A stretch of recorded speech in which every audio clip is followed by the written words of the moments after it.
Well, welcome to the Missoula Fort History Museum, and we're going to be talking about fire in the wildland-urban interface, and that's fire where the wildland fuels meet the homes, of course. Probably the first episode of that of any consequence in Montana was in Patty Canyon, July of 1977. Did you happen to be here then? I was coming back from Flathead Lake picking cherries, and I got south of Polson, and I looked at this funny white cloud way to the south, and I thought, well, what is that? And it looks really peculiar, and just a mile or two more, and I realized it was a smoke column, and we had a serious problem. Then by the time you got really close to Missoula, and over the next couple of days, that Montana power line fire led to the destruction of 6 homes in the wildland-urban interface. I always kind of dated that as the day that Southern California fire-like activities visited Missoula, because we hadn't had much of that before. So what I'm going to do tonight is, with a few slides, briefly introduce the 28-minute DVD I'm going to show you. And I think we're most fortunate tonight because Ian Marquand over here against the wall, Montana's award-winning videographer, filmed and edited and produced this DVD that has received an unbelievable run, not only in Montana but around the West, and being shown at Fire Safe Council activities by homeowner groups. A similar kind of program is being prepared for California right now, and so the initial run of 1,000 DVDs, I think, is about run the course, and we're about ready to do another 500 to 1,000. This woman here in the back of the room just moved over from Billings to Missoula, and she's been very active in a Fire Safe Council in the Billings area in Lockwood, and this DVD that Ian shot was done in our little Painted Rocks Fire District, above Painted Rocks Reservoir in the West Fork of the Bitterroot. So I guess with that, we'll turn on the PowerPoint here, have a brief introduction, and go from there.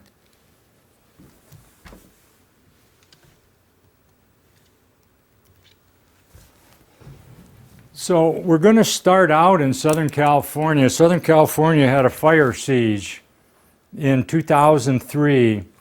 There were 23 lives lost, and there were almost 4,000 homes burned by 14 major fires, and there were unbelievable damage in all sorts of lesser formats. It was a really, really serious time, and these are 16, this is one. You'll see more of this young woman in Ian's video. Her name's Ashley Roach, and this is a picture on the other side, on the right there, up at Big Fork area, and this couple decided to stay with their home in the 2003 fire season. Up there, actually they were up the North Fork. This is the Big Fork Fire Department firemen here, but they were up the North Fork of the Flathead. The couple decided to stay. They eventually had a crown fire in their front yard, but they came through it very, very well.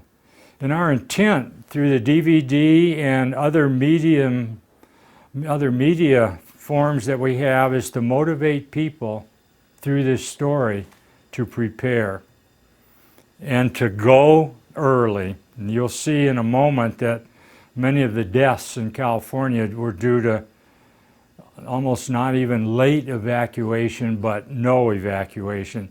So in terms of interface survival strategies, there are several. There's no one single silver bullet for allowing people to live in a more compatible way with our wildland fire environment in Montana. First and foremost, it's better to prevent a wildfire than to fight it. So we really like to concentrate and emphasize fire prevention. Restoring ecosystems, as we know in Montana, by excluding fire for so many years in the dry ponderosa pine type, we've led to an understory of Douglas fir. We've led to an accumulation of fuels that weren't here like that in the past on the scale they are today. And prescribed burning is being done by different agencies to try and get back to a more manageable, sustainable ponderosa pine ecosystem. Homeowner responsibility, and just so I don't forget to say it later, I just want to reiterate something that the governor said the last 2 fire seasons. I don't know if he's been out and made this report this year. Maybe he's waiting until the Yellowstone flood and oil spill is over. But the last 2 fire seasons, the governor said something you rarely hear from a political elected official. And he said very visibly in 2010 and 2009, the next time Montana has a severe fire season, don't expect your government to help you. And I think it's a very atypical message going out to an electorate, but he was speaking very honestly that it is the homeowner's responsibility, first and foremost. When we have bad fire seasons in Montana, there will not be a fire engine at every home, obviously. We have nowhere near enough to come even close to something like that. So it's up to the homeowner to provide for the safety of their family, their property, and their home. Emergency response, we still need good, trained, well-equipped emergency responders to respond to the call when we do have fires, to do the best that they can. And fortunately, firewise.org, firesafemontana.org, we have lots of information available to the homeowner on what to do. So here's the Southern California wildfire siege, October, November 2003. 14 major fires burning from up around the LA area all the way down to the Mexican border. The faces of the 2003 fire siege, we're going to show 15 civilians around this fire in San Diego County who died over the course of one night, and we're going to see one firefighter from the Nevada Fire District, Steve Rucker, who left behind a wife and 2 young children when he was killed trying to save a home in the interface that could not be saved. And so here's 16 of the 23 deaths. There was a John Doe who was killed by this same cedar fire that we're looking at here.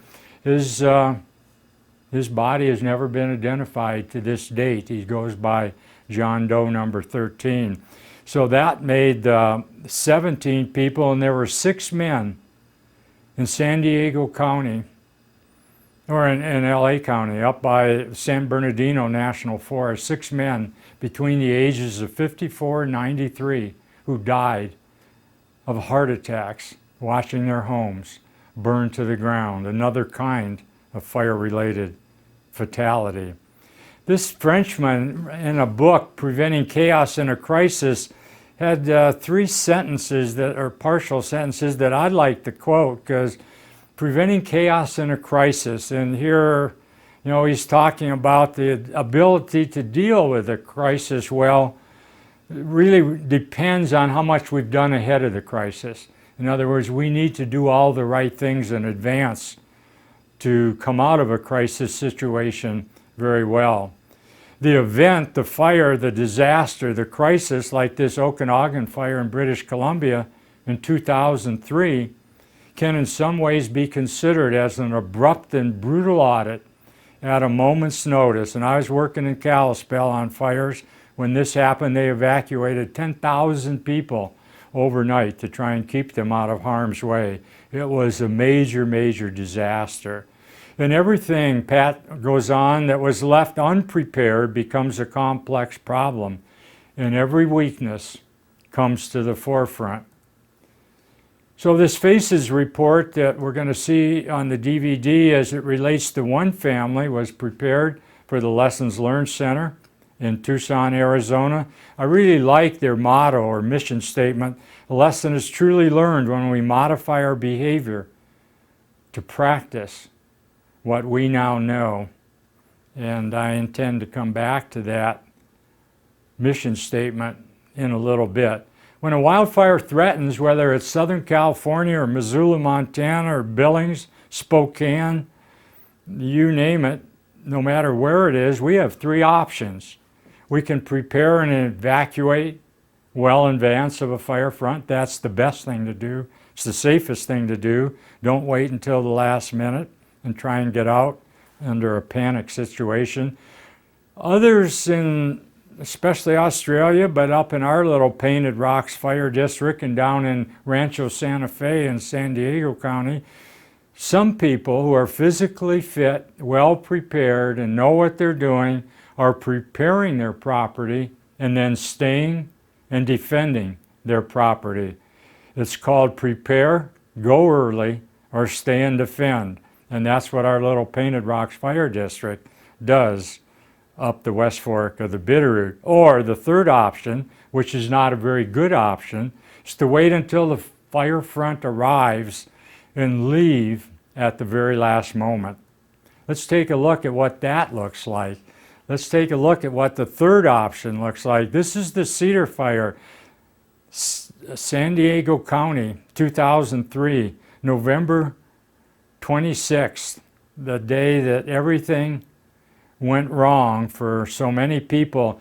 I've watched this picture so many times. In one viewing, I finally wondered, what are these people seeing in their rear view mirror that makes that scene out their front windshield look better? And it's a wonder as we look at three lanes, everybody with the red tail lights on and gridlock. It's a wonder in my mind that someone wasn't badly injured or killed, sitting there absolutely gridlocked with the chaparral fire burning all around them. So this is the scene that we reenacted in the DVD Ian shot on Station Road, northern San Diego County. This family, the Roach family, only had to go a third of a mile to safety. This is so dim I don't even think it's very visible up there. So they only had to go from their home here on Station Road down to Fire Station 73, which was surrounded by large fuel-free parking lots, and that was their destination the morning of October 26th. And as you'll see in the DVD, they had a horrific time during the 20 minutes of trying to go that 1/3 mile. So this was the these are the three Roach children under far better times. Ashley on the left there, talented, charming, 16-year-old high school sophomore at Valley Center, California High School. Her brother Jason in the middle, who has since this incident trained to work in the fire services in San Diego County. And daughter Allison, the older of the two daughters, and you'll see her speak at the end of Ian's video. I mean, it's really not that difficult to do the right thing around a home. This is a home near where 12 of the people died evacuating late from the Cedar Fire. You can see the home is stucco-sided. It's got one of those tile roofs, hardly any vegetation or anything burnable up against the house. The pasture, the large meadow this house is sited on, was pretty heavily grazed by horses, so grass was very short, not very tall at all. And the people, though, in this house were worried about staying in the house, so they come, way out here into the middle of this large meadow or pasture. They kind of hunker down out there to be as far away from fire that was burning adjacent to this pasture and spent an extremely hot, smoky time out in this meadow. And when it kind of cleared a bit, they went back into their house and realized they could have been far more comfortable if they had just stayed in their home that had been so well prepared to resist fire. And that incident is kind of what prepare, stay and defend is really all about, using the house as a refuge for the person who has prepared it very well. The Aussies, this is Ken Burns, who I was with in Hobart, Tasmania a few years back. He came to help us put out our fires in 2000. And one day, one evening at our area command meeting in Missoula, he said, "Wow, Bob, you guys do things sort of differently than the way we do them in Australia in the interface." And I said, "Ken, what do you mean?" And he said, "It's obvious when you have a fire, you want people to leave." And I said, "What do you want people to do?" And he said, "We get on the media, on television like you see here. We get in the newspapers, we get on the radio ahead of what we think is going to be a bad fire event. We tell people not to go to the beach that day. We tell them to go home and be part of the solution." And he said 80 to 90% of our people remain with their homes after they've prepared them very well to be fire resistant. He went on to say that they've learned over the years that people, homes protect people and people protect homes. And one of the most interesting research results coming out of Jack Cohen's work at the fire lab here in Missoula is the fact that homes generally do not burn with the big massive fire front that burns past a home or through a community. He has found repeatedly all over the United States that homes typically and generally burn hours after the fire front burns past, because a few embers have found an Achilles heel on that home, maybe a handful of pine needles under a wooden deck, something there kindling for hours before it finally has everything right, bursts into flame and burns the home down. And so these fires that are likely to burn your home down are generally ember fires that can be doused often with a bucket of water or a garden hose. And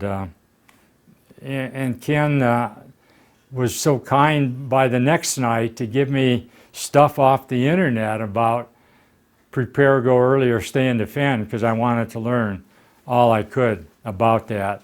So let's look at that. The dream in this strategy from Australia is that houses are able to survive fires even when fire service personnel are not there.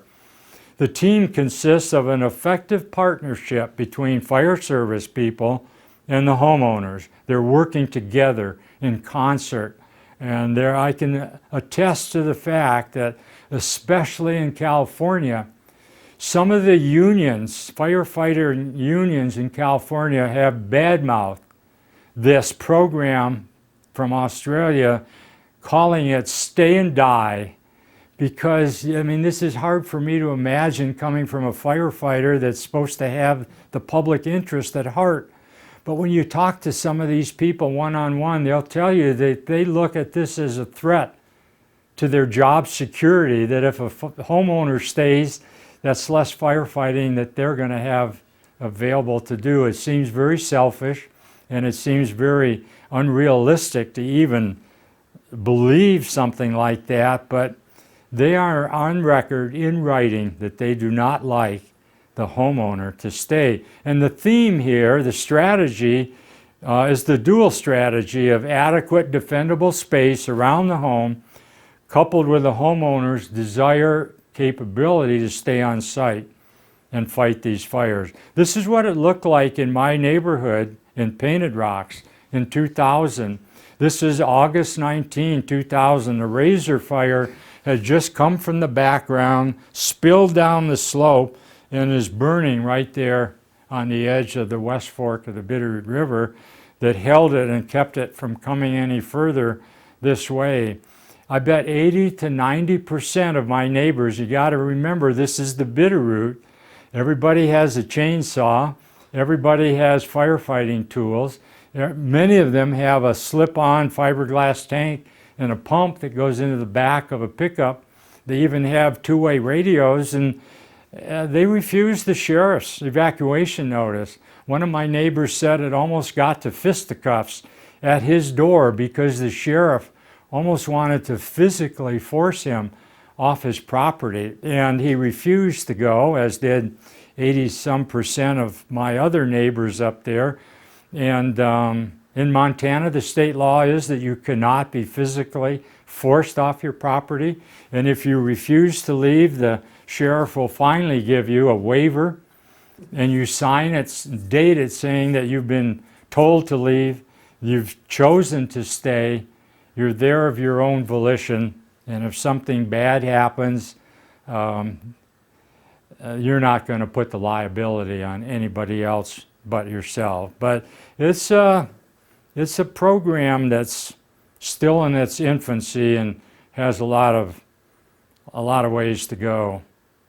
So the Painted Rocks Fire and Rescue Company adopted this 3 or 4 years ago as the strategy for our community. They work extremely well with homeowners. They have summer annual training sessions where it's inside classroom and outside work with hoses, pumps, water, firefighting tools, fire extinguishers to prepare the homeowner who might want to stay, what it will be like, what kind of clothes they need, what kind of tools they need, and what kind of actions they may have to take. And emphasis is on everyone preparing their home to be fire resistant, a property to be fire resistant, and yes, even a family to be fire resistant. In our little district up there, like other districts around the state, have actually developed a format, a template for how each family can develop their own fire management plan for their family in case their home gets threatened. It has to do with things like how they'll evacuate, where they'll go, what they'll do, how they'll take care of their pets, if they have livestock, what arrangements will they make for larger animals, horses, in the event of a fire. And the thing to note here is that in this issue of preparing, there is an extension forester from the University of Nevada in Reno who has pulled together many different assessments, surveys of people who live in the interface of why people do not prepare their homes. And it's unbelievable. He calls them the 15 reasons why people don't prepare. I call them the 15 excuses why people do not prepare, because they're not good reasons. They are excuses. Such things as this: I've got insurance. There's no need for me to prepare. The insurance company will build me a new home if my home burns to the ground. Another one, another excuse: I pay taxes to my fire district. I expect the fire district to put out my fire if I have one, when we know full well that they won't be at every house. Some people say, I don't know what to do, I don't know how to do it, I can't afford to do it, I don't like the aesthetics of modifying vegetation around my home. I moved here for the trees, I'm not going to cut a single tree, and the list goes on to 15 different things. And that's a major reason why we wanted to come up with the funds for Ian to shoot this DVD we're about to run, because it's obvious, although we have FireWise pamphlets, brochures, movies, bulletins, what to do, how to do it. We have Fire Safe Montana providing all of this information about how to prepare a fire safe property. People simply don't do it. And we finally came to the conclusion that we've failed in how we approach people. And I think we've been inundating people with a ton of paper and DVDs and how-to guides. We've buried them in information, and we've tried to approach them through the left side of their brain, the facts and figures and logic side. And We like what the model that we've established with Ian's help up the Painted Rocks area of approaching people through the right side of their brain, approaching people through their feelings and emotions. And I can't hardly talk about it myself because I know this Roach family very well. And it chokes me up every time I think about what they went through. And you're going to see some people that Ian shot in this DVD that get to the point where one gentleman towards the end can hardly speak. He is so filled with emotion about what went on. And it's obvious that people get it. And it's obvious in this particular story you're about to see. In 1/3 mile, everything went to hell in a handbasket, and this family lost family that no one should ever lose in a wildfire. And I look around our little fire district, and to me it's the proof in the pudding, because almost every home I look at in our fire district, not perfect, not 100%, but I would say the large majority of the homes in our fire district, people have gotten the message, they've done the right things, and their home looks like the after picture, the before disaster with the pine needles on a wood deck and in the gutter and a shake roof, and the after picture with all that stuff cleaned up the way it should be. So I think they get it. Lessons learned from the 2003 fire seeds. We're just going to go through these pretty quickly. We're not going to go to them in any detail. Our community's even coming up with some multiple safety zones, irrigated pastures where it's safe. People, if they couldn't get anywhere else, could go in a large irrigated pasture and be safe. We have a large gravel pit that would be perfectly safe. We have Painted Rocks Reservoir itself. People living near the reservoir could go to water's edge where there's no fuel and there's water and rock and be safe there. So it's just a plan B to have something as a backup. What about the FedEx driver that's way up the West Fork 30 miles on a hot August day? And how about briefing the UPS and FedEx drivers and the mail deliverers to, here's some safety zones, here's a map, if you ever get caught up here, here's some places to go. So these are important lessons that came out of Southern California, but they're just as valid in other parts of the country as well. And fire safe councils, California has some great ones, we have some great ones in this state, and they bring people together, all kinds of peoples, to partner and find a way to better help each individual family and the community as a whole. We even developed a fire prevention poster with those very same faces that we put up around our district this time of year to remind people that it's not a good thing that happens if you're not prepared. And even the web link for firewise.org. We're in the Fort Missoula Historical Museum in Southern California. These first graders are doing a dance to fire in the San Diego Natural History Museum. Little girl dressed up like a flame and dancing, and they have an amazing educational program that goes on at all grade levels in San Diego County. I even watched some older children putting together with different houses and roads and creeks and vegetation a fire-safe community based on a few principles they'd learn. This guy, he's running for United States Congress now, I believe, isn't he? David Strohmeyer of our Missoula City Council. He wrote a book some years ago, Drift Smoke. And I really believe in what he's saying here. How many deaths must be offered up on the altar of remorse before we learn some lesson or other about how to better live in a world that always has, always will, and indeed should burn? Might we learn lessons without flag-draped caskets? I think so, if we can just remember. You know, that's that mission statement again of the Lessons Learned Center. taking on new information in such an important way and learning those lessons from Southern California so well that we can practice what we now know. Here's what the Missoula or the City Lake District Ranger Tim Love said after their Jocko Lakes fire threatened the town of City Lake in the summer of '07, putting that responsibility on the individual landowner. Here's what someone else said up there in the City Lake area, quoted in the Pathfinder. So that's the introduction to the video. I think you're going to get a lot out of this video. I guess, Nicole, we're ready to run it now. And afterwards we can have any questions if you have any.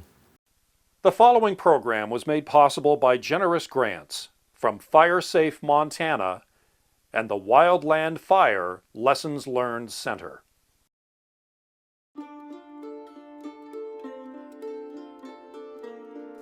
Heroes.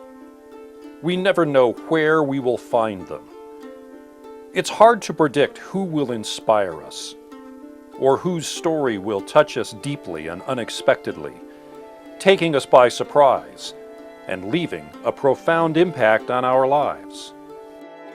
Few people in the mountains of western Montana could have known that their lives would be touched by the story of a young woman, a teenager from Southern California named Ashley Roach, beautiful and talented, with loving parents who tried to do things the right way for their family and their suburban home, and who lived just 600 yards from their local fire station, just 1/3 of a mile from safety.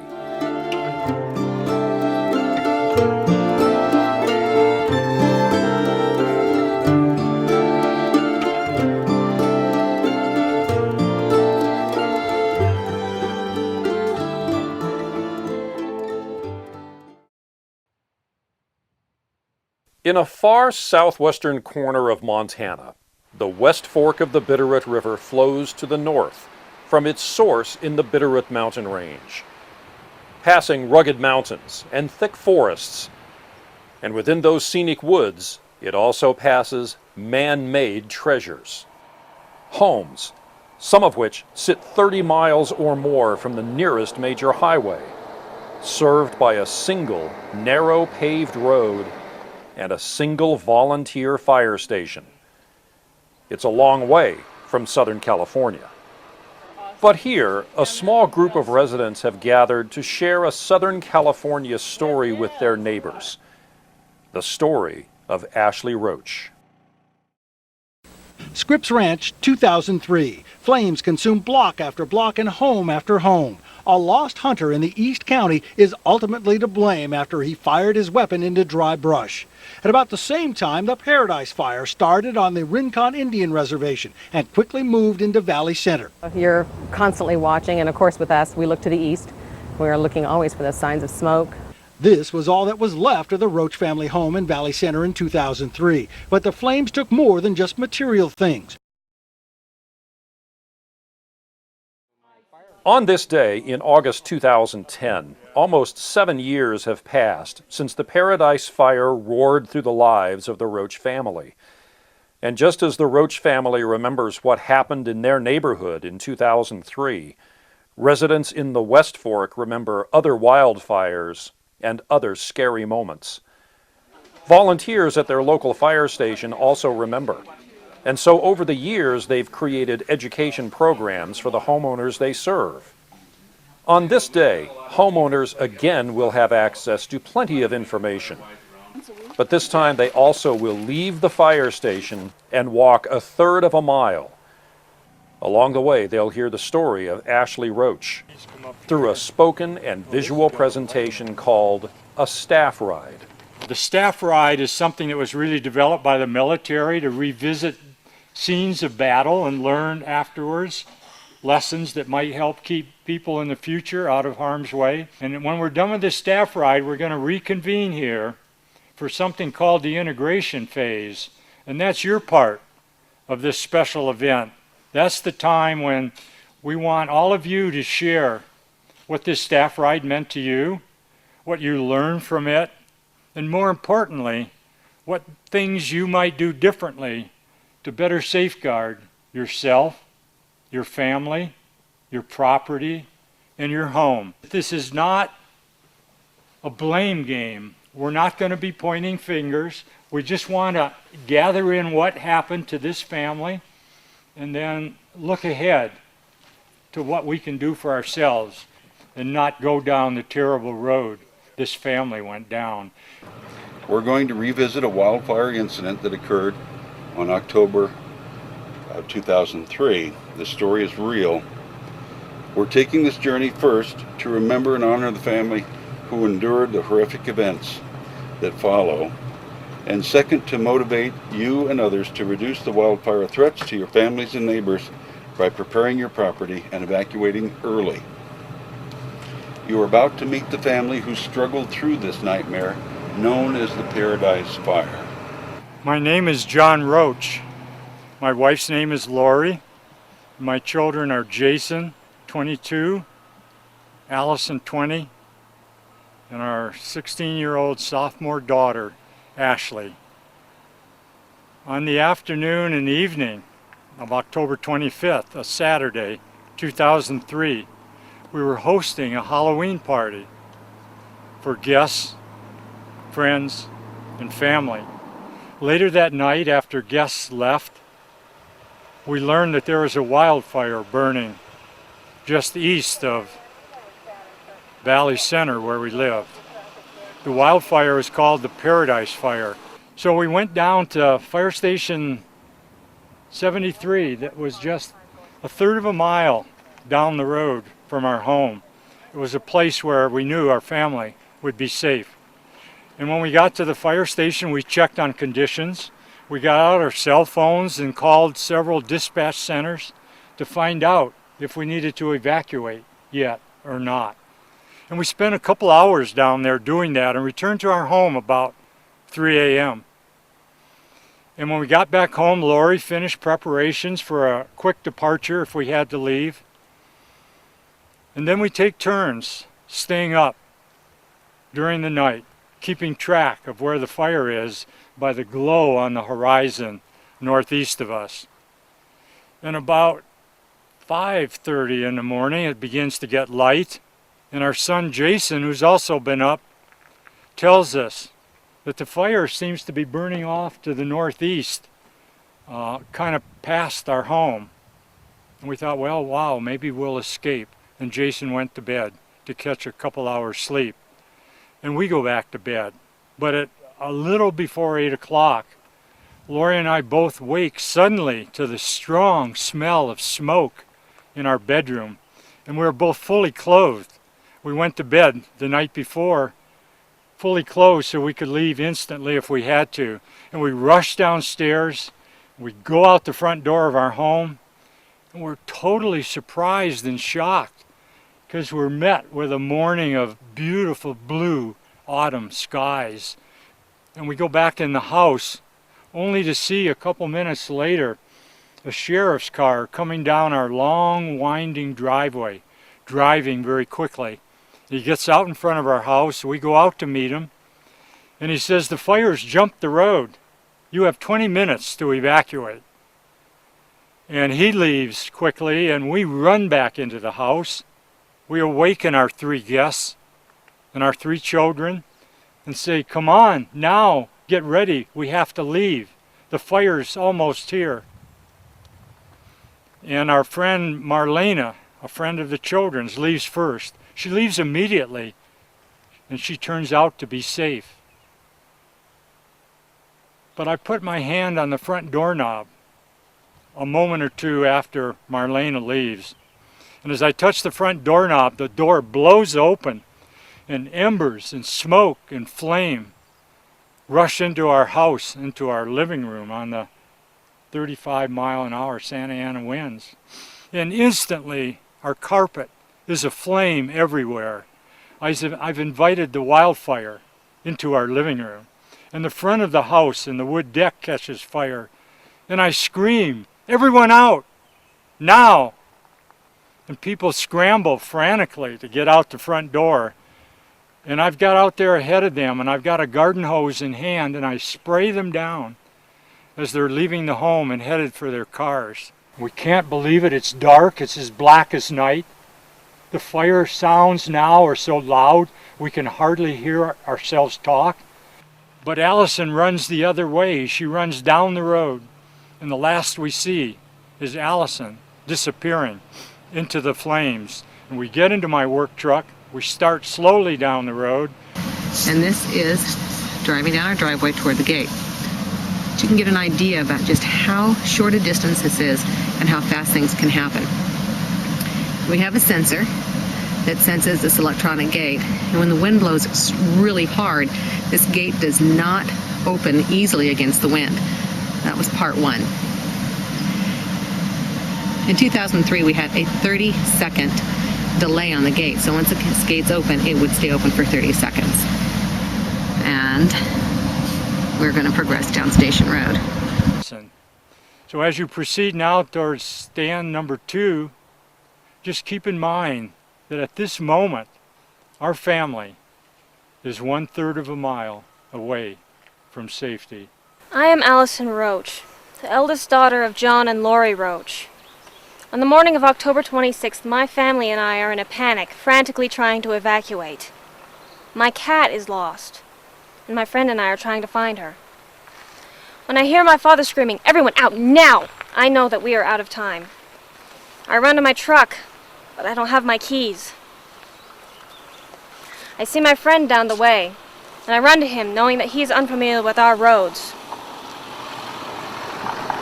By now, everything is on fire, and the smoke is so thick it makes seeing almost impossible. I hear my mother scream my name, but I'm closer to my friend, and I know that we will all be together and safe at the fire station. I feel the flames and know that I am being burned. We become separated. I want to quit. As I reach the top, I stand up. Something moves just in front of me. It's my brother. Within his Mustang, with Ashley. Shock is beginning to set in. And I remember Jason escorted me to the front of his truck. And Ashley jumping in the back before I was seated. We will be safe now. We're less than 1/3 of a mile from the fire station. Allison's friend, being injured as well, lost her in the smoke.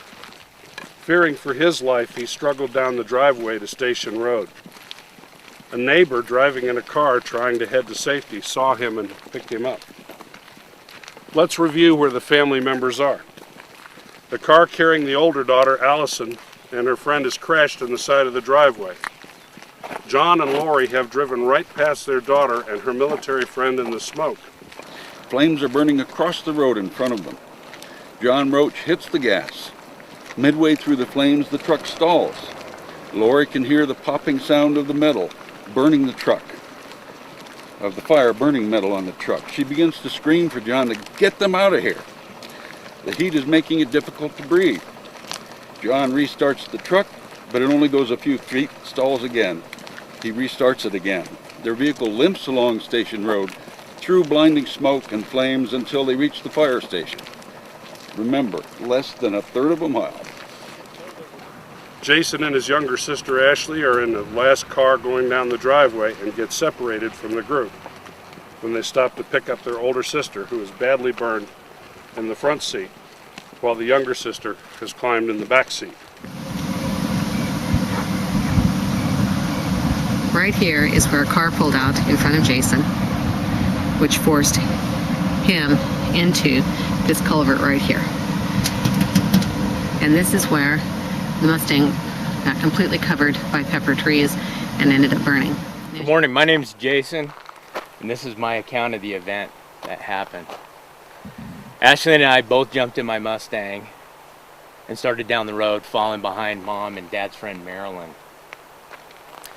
I didn't know where anybody is. The smoke was so thick. The heat from the fire was so intense. Ashley and I were both frightened, and all we wanted to do is get out of there as quickly as possible. I was driving down the road as slowly and as cautiously as possible, knowing that Mom and Marilyn were somewhere just feet ahead of us. We just wanted to get out of there. As I hit the curve in the driveway, something jumps out in front of my vehicle. I brake hard, jump out, and grab Allison. She's badly burned. I run to the passenger side with Allison. Ashley jumps into the back seat, and I put Allison in the passenger side, go back over to the driver's side, and start driving down the road. As we're driving down the road, out of the dense smoke, a vehicle appears out of nowhere. I try to avoid hitting it. We collide. The airbags and steering wheel lock up all as we collide into the pepper tree. It only takes seconds for me to realize that the branches from that pepper tree are all over my vehicle, and we can feel the intense fire and heat from that pepper tree. Realizing that we're only a few hundred feet from the station, I push my door open and I yell at my sisters, "Get out now, run to the station." I look behind me and I can see Allison struggling, climbing over the console to get out as she's yelling to Ashley to follow her. I'm running to the station, choking from the smoke. I can't see anything, but I see my father appear, being chased by some sheriff's deputies, and he's screaming, "Where's Ashley? Where's Ashley?"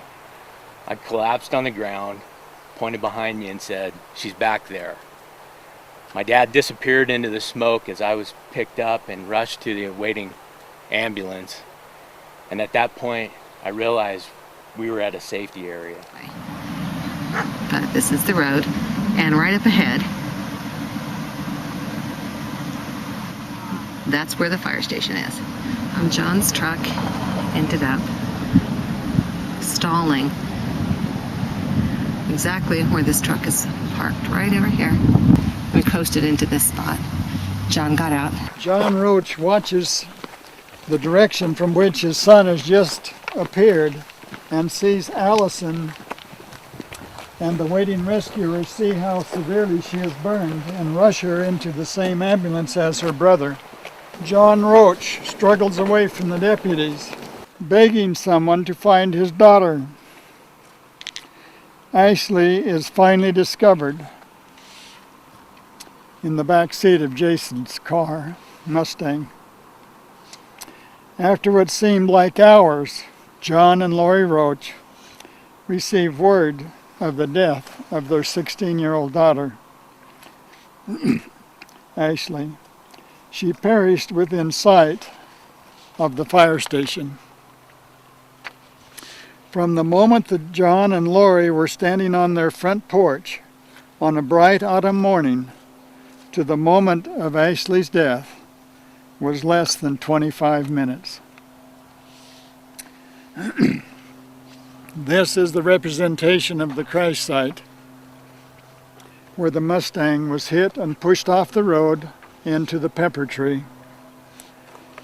There will be no speaker here, but we do ask that you, as you look at the site and the picture dramatization here for Ashley, that we have a moment of silence in honor of her and her family. And then together we will walk that short distance back to the fire station. With the staff ride complete and with emotions still on display, the residents of the Upper West Fork gather to share their feelings about what they've seen and heard. At this point, the camera turns off. But afterward, the group hears one more message from the Roach family, a letter from Ashley's mother. No one can be too prepared. We have friends in the fire department. They had dinner with us the day before, on the 25th. They all felt that our plan was sufficient. Our plan was going to make our family safe and our home safe. They were convinced of it. I think one of the things that has made it extremely difficult for the firefighters in our community to come to grips with our daughter's death is the fact that they promised her that her home would be safe. But what our experience demonstrates is you have to have a plan. You have to have a backup plan. You have to have a third plan. You have to have an all holes unplugged, extraordinary circumstance plan. In fire situations, my advice is, if the evacuation order is given, go. Drop everything, go. You can't trust your eyes or your nose, and we found this. Families aren't always in the same places during emergencies, and you need to make contingency plans so that you know your family can get back together and be safe. Those are Lori's words to us.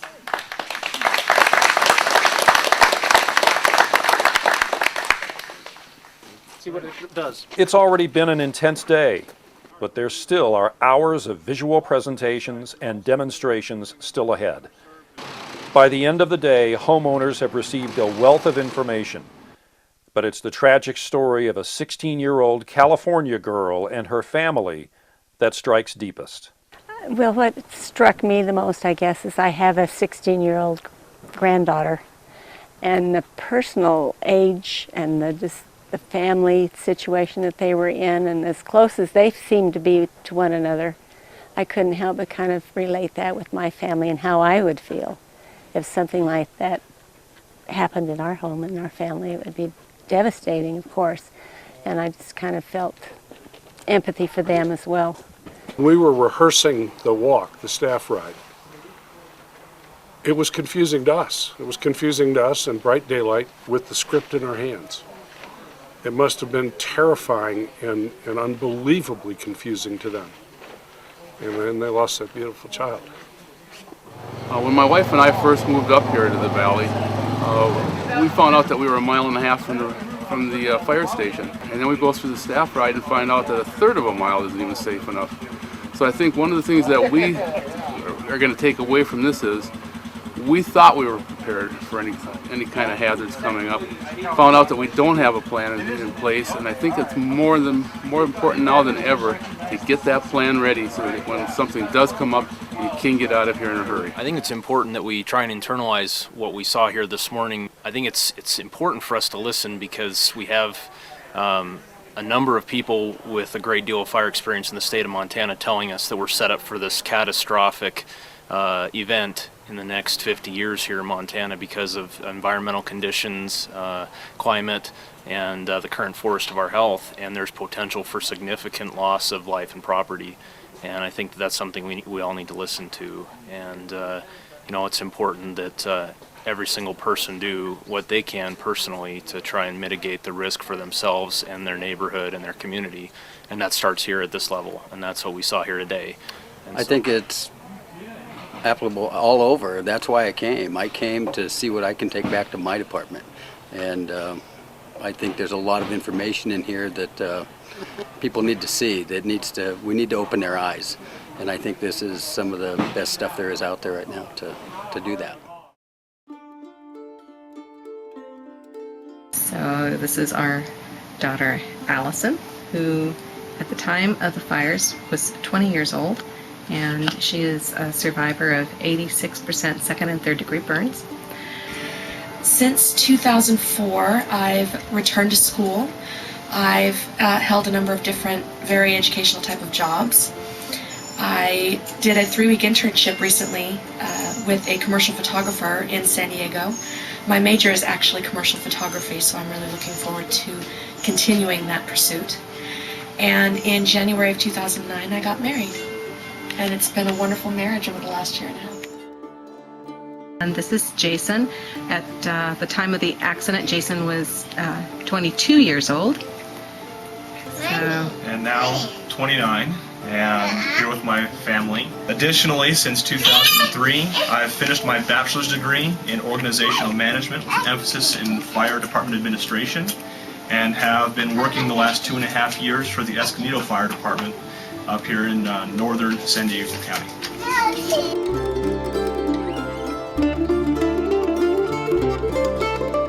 I would like you to just imagine that sparkling face of Ashley that we've seen several times today.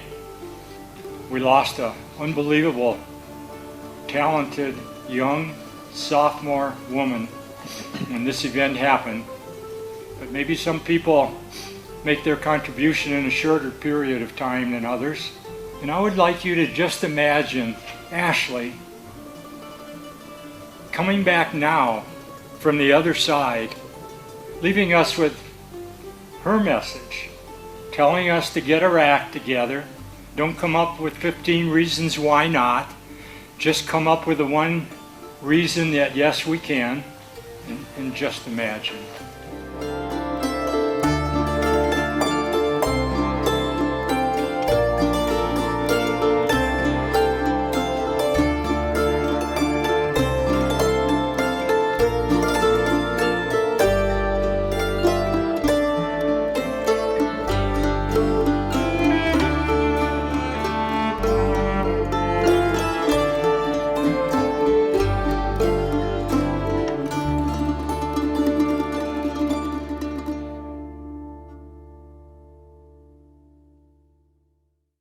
Well, anyone have a comment or question or?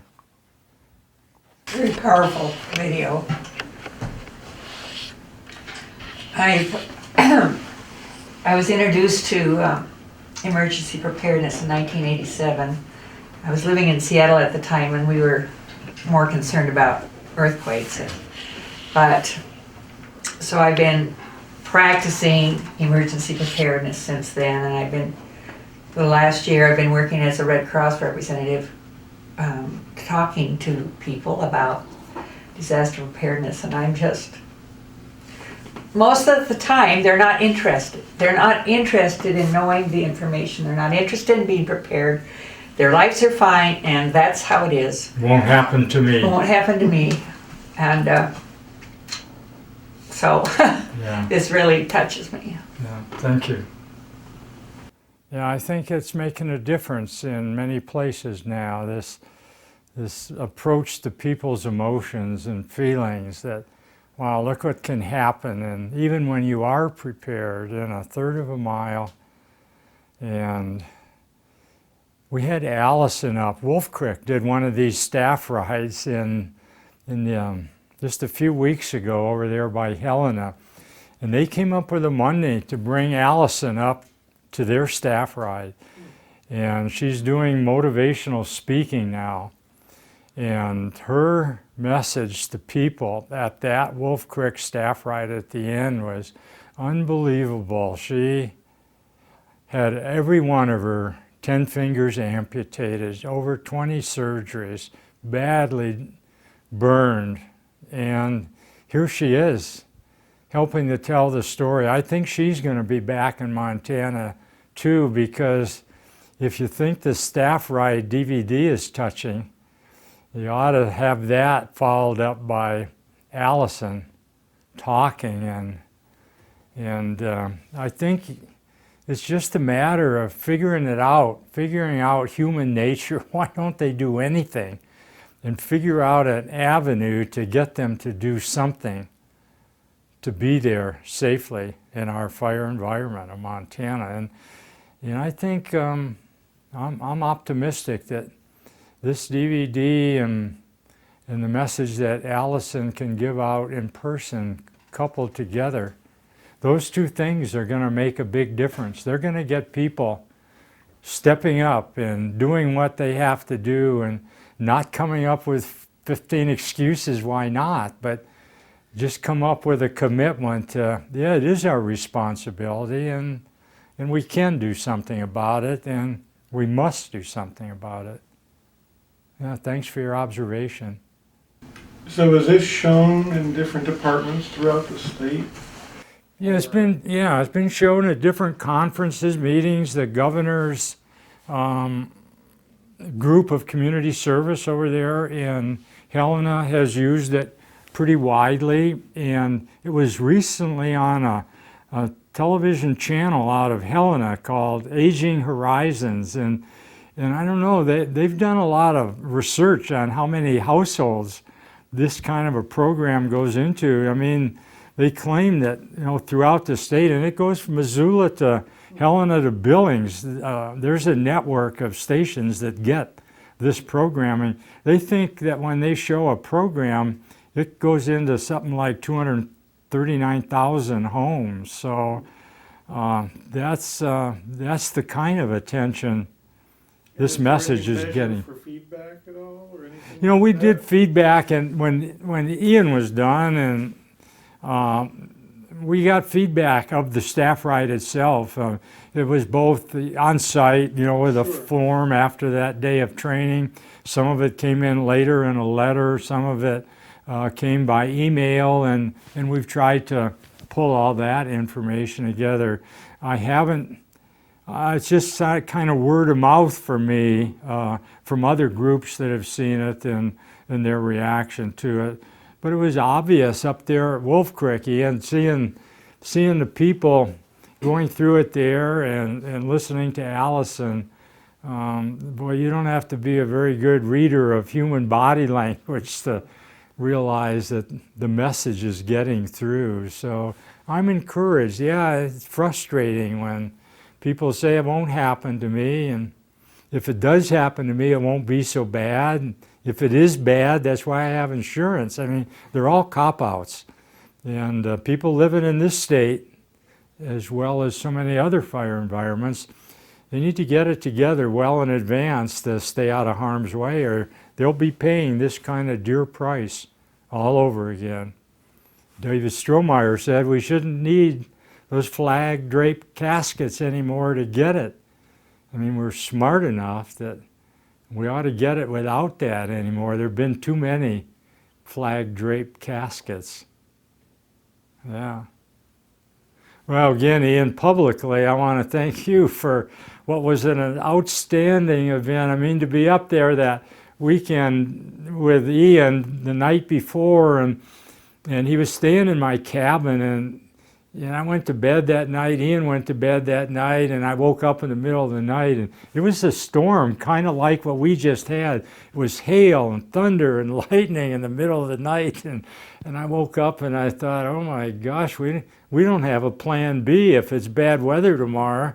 We didn't think about what would we do then, and I went to my computer. Ian was downstairs, I was up in the loft, and I went to my computer in the loft and sent a message to our fire chief, Charles Scripps, in the middle of the night, and sent one to my battalion chief across the road, Alan Tressimer, and just say, hey, heads up, we need to think of something to do if it stays like this through the day. And by 9 o'clock the next morning, well, you saw the day it was in Ian's video, it was sparkling sunshine, blue skies.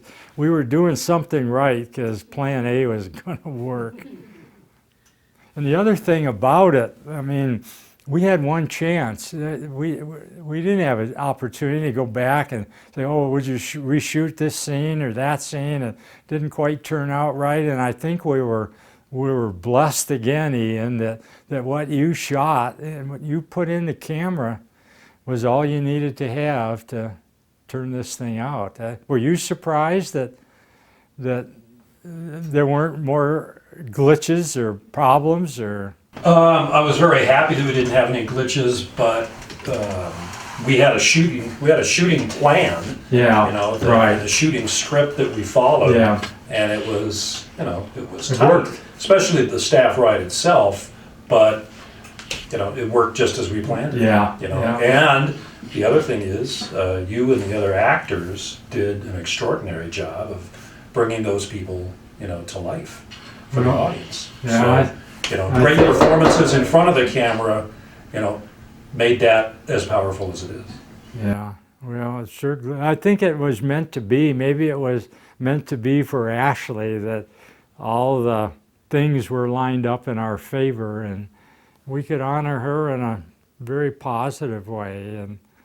And the Roach family, nothing's more important to them at this point than having their tragic story help others stay out of harm's way. And that's why Allison came up here. That's why her mother wrote down those very important words for residents to think about. And Lori and John I'm going to see them over at West Yellowstone this next week, Ian. They're coming up, and Lori just got a new job as the emergency management director for Escondido in a neighboring city, and she's coming up for a wilderness medicine conference at Big Sky.